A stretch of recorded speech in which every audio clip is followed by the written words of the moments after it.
All right, cool. I can hear you now. I think yourself. All Are you right. maybe connected to Wi-Fi while outside?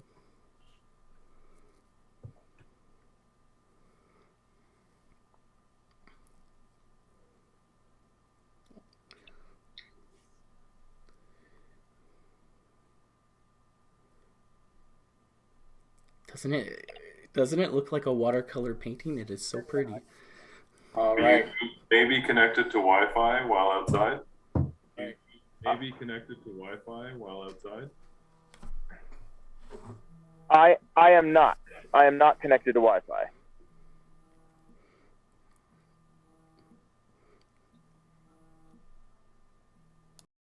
Can you guys hear me? See me? Yep. There you go. Cool. It's doing a lot better now. Okay, cool. All good? Maybe Yeah. connected to Wi-Fi while Oh. outside? Oh no, it's still the loop is still going. Oh no. Who's connected to Wi-Fi? Oh, don't worry about it, Reno. I think you're good to go. Okay, I just want to make sure that everybody can see me. We're good on everything. Yeah. All right, Perfect. Awesome. just slow movements because it's like we're getting only so many frames, but it's working out, and the oh, is he gone? Oh, he's back. Okay, the coloration looks fantastic. Wonderful. It's a brand new phone, and I got the one with the good camera for this kind of stuff, or at least significantly better than what we used to have. Yeah, I mean it's the camera is you're gonna be able to see it afterwards. It looks like a watercolor painting. It is, which is how it managed to do that is really cool. Wonderful. So yeah, and I cleared it with everybody in my neighborhood too, so we're not going to get interrupted or anything.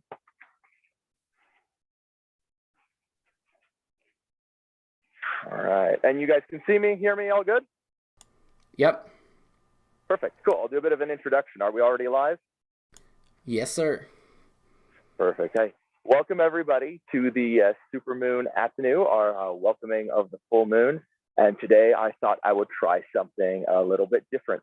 As we all know, Gauls really came to the height during the La Tienne period. It was like the great big boom for not only continental Celts, but Gauls specifically. And so I thought today, having access to this wonderful bridge and this wonderful bog, we would do a La Tienne style bog offering. We're going to be, first of all, invoking a gatekeeping deity or a liminal god, in this case, Cardanonos, because, you know, who else?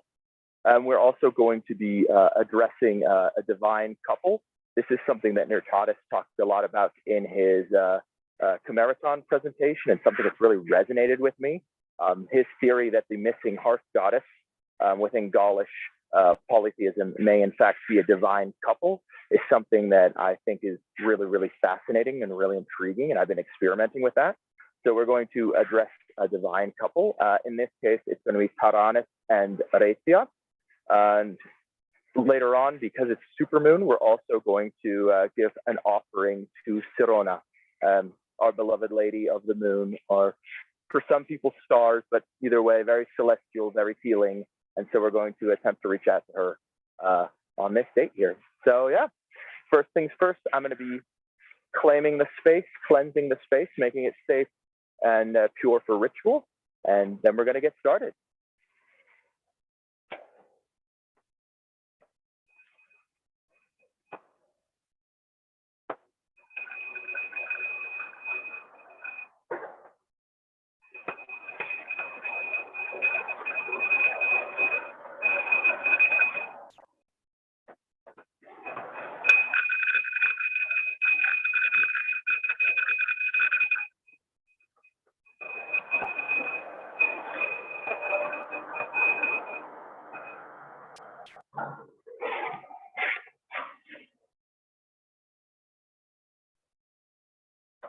El Carnono, great horned god, liminal master who has a foot in each world, you who came forth and taught us proper rites and ritual, we implore you, we bring to you this offering.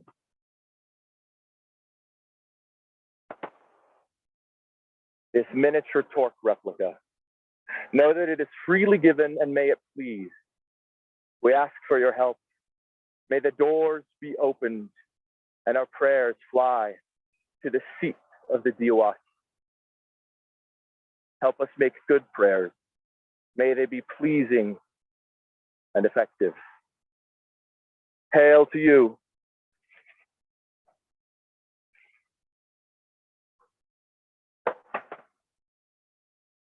Hail to the divine couple, the great celestial house, Father, Son, and the Mother whom we walk upon. Hail to you, great Karanos and Reita. Hail to you, spinning wheel of the seasons. Hail to you, Matrona within the earth. Hail to you, cloud cloak who hurls his bolts, striking down giants, dragons, and serpents alike. And hail to you, whose guiding hand is the action within the world. To the celestial house, the divine couple, we offer the traditional offering of deer antler, inscribed with a votive dedication. Hail to you. Know that this offering is freely given and may it please.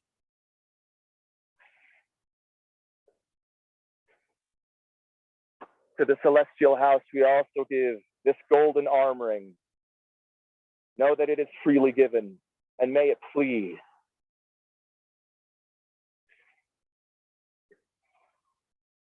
To you, divine couple, we give these gifts freely and willingly. We thank you for guarding our hearts, protecting our homes, and guiding us to our nematon. We thank you for the mundane, both the ordinary and the extraordinary. Hail to you.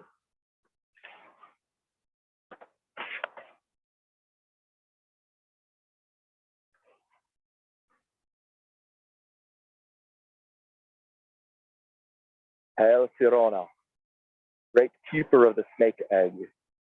Hail to you, moon mistress, source of clear blue water. Hail to you, great bovine from whom all rivers flow. Hail to you, sister to Grano, bride to Apollo. We come to you on this most sacred day, not just any moon, but a super moon, a day when we could feel your presence clearly. We bring to you this offering, a coin of belladonna. Though she bears your likeness, she does not compare. We hope that this offering is pleasing.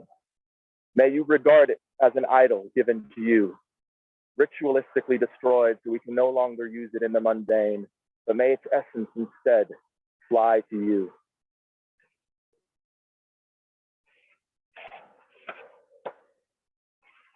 We also have a request of you, great moon mistress.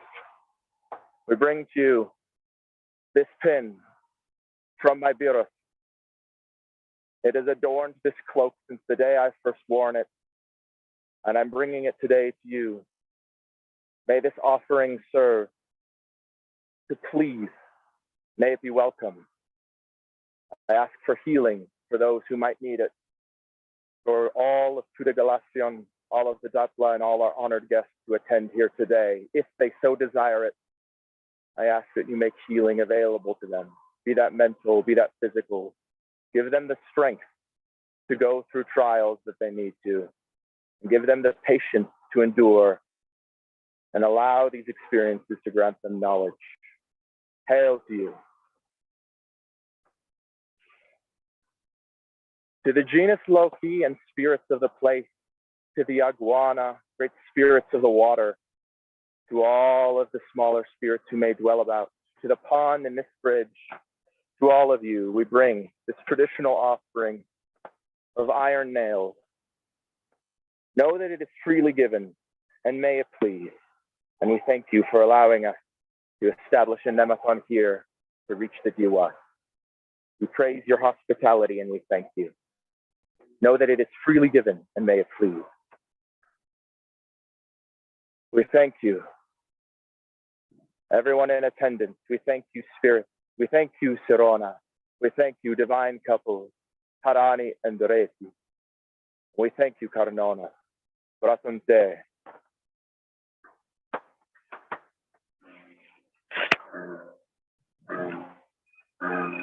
All right.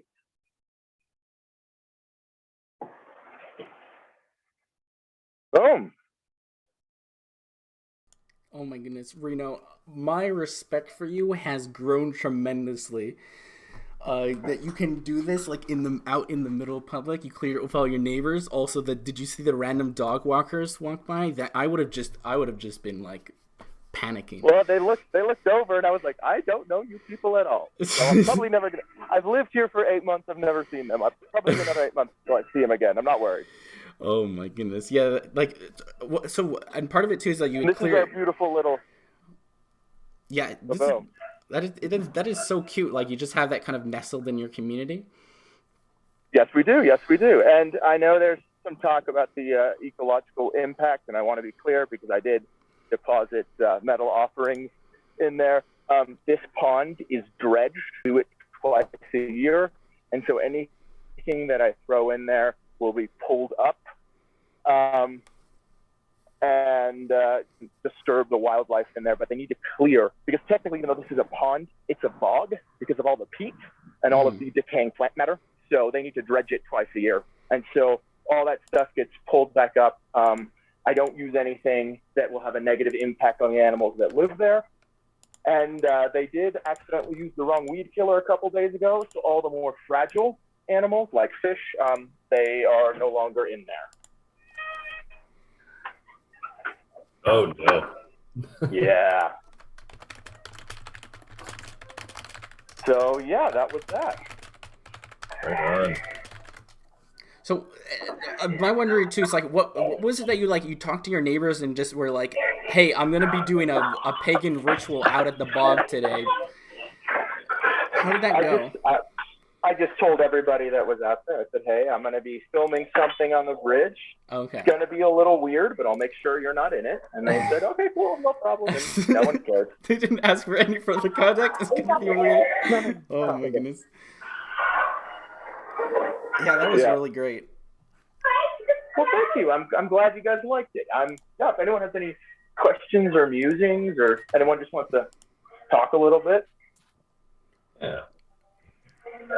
And I wore my new little your nice sorcerer. Yeah. Yeah, I've got my new club / hammer / axe. Nice. Yeah, and I got mine here too, and then I got my little Krampus Pesten, and this was a wonderful suggestion. So yeah, nice. Little bracelet torque. I need to get myself a torque. It feels so necessary, and I'm always so jealous of your bling that you have going on right now. I have depression. I medicate with retail therapy.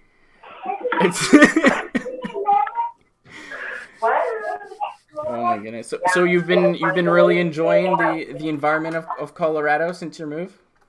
I have, and it's really, it's changed a lot of stuff for me, praxis wise. Mm-hmm.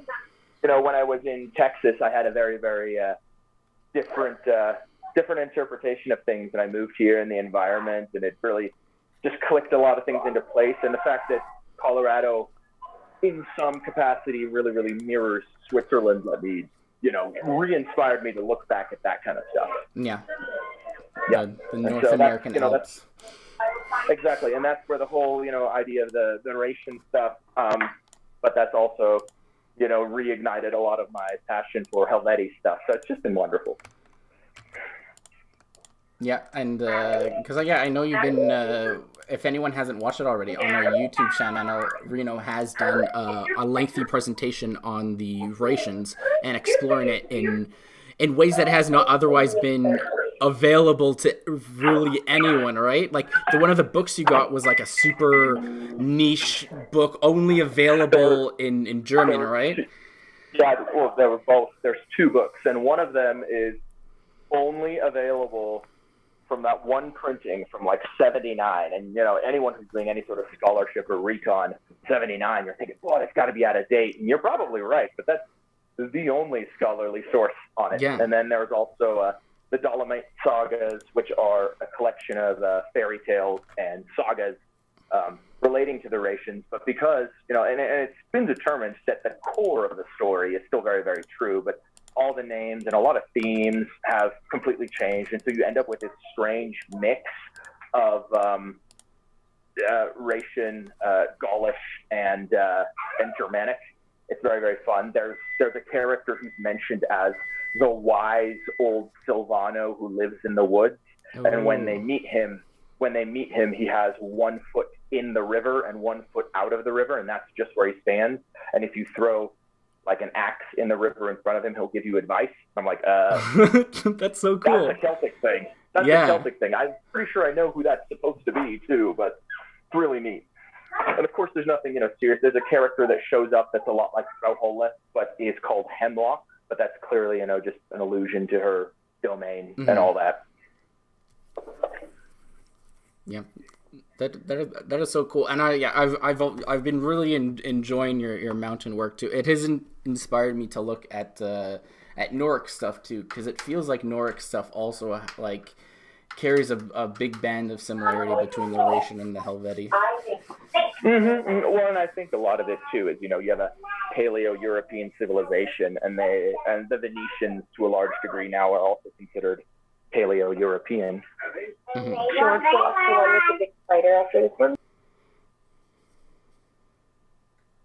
Before November, because I made them last November.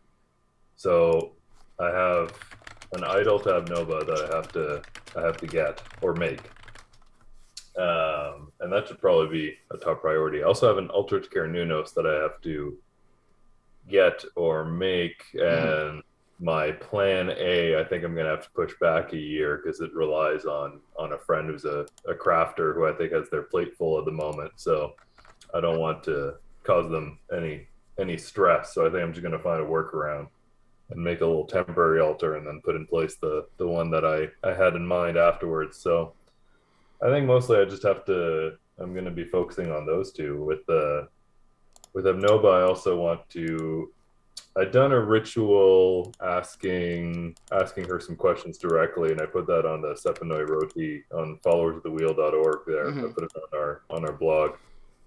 And I'd asked her about a pairing with Tyrannos, but I really feeling more of a pairing with Nodens. And it's funny because the original idea, I just had this feeling click with Abnoba and Nodens. And I mean, they're both tied to rivers and probably similarities in there, but there's all these weird little connections that just click for me. For example, Abnoba, there were deposits of Auric horn cores and Auric, or just horn, like, I forget the name. It has a specific Latin name, but it's a cloak pin that's shaped like two horns coming together. She had one of those deposited at her spring. So Aurochs seem to be tied to her. And then with Nodens, I think I read this somewhere that his cognate on the Irish side, his wife is associated with cows, I believe. Anyhow, I was kind of going down that path, and I saw somewhere, and this is completely false, that Abnoba was worshipped on the river Avon, but it's just that they have the same root word. They just have the same root word. It's not actually an overlap in worship. But the river Avon, I believe, flows into the river Severn, where Nodens was worshipped. So all these little things that I was like, maybe they don't actually line up, but I just am really liking the overlap between Nodens, who's this god of part of it is vitality and healing and this sort of thing. So someone with chronic pain, he's kind of been my go-to for athletic cultists, whatever you want to call it. We've been talking about, I think we came up with a word for self-care cultists, or no, was it we had a different word for healthy. it that I'm gonna, I think it was healthy. I don't know. I don't know what you're talking about. Yeah, it was, but it, yeah, he's been my go-to for that. And then I'm Nova, who I'd see as a very ancient goddess of the land and the hunt. And part of the hunt is the um, kind of the renewal of the cycle and the spilling of blood to fill the well to restart everything. So there's a lot of vitality there, and a lot of my divination with her, I get a runos that means vitality and this sort of thing. So there's little connections. So I want to revisit that, and I want to maybe redo that ritual and ask her some more questions directly about that, and see if maybe doing a Nodens Nova pairing is going to be the way to go. I have this beautiful idol to Tyrannos here from Minotaur. Yeah, that he sent me along. So I'm now I need an Abnoba idol. Yeah, to go along with that. I'm going to need a Nodens idol if I'm going to be pairing them. So mostly I'm going to be doing a lot of crafting or purchasing in the near future. Welcome back, Reno. I just want to add that the guy that I got those from, Triumphos, he has a magnificent, like fantastic, what is it, Nuada statue, which I think very easily would be altered into Nodens quite handily. Yeah.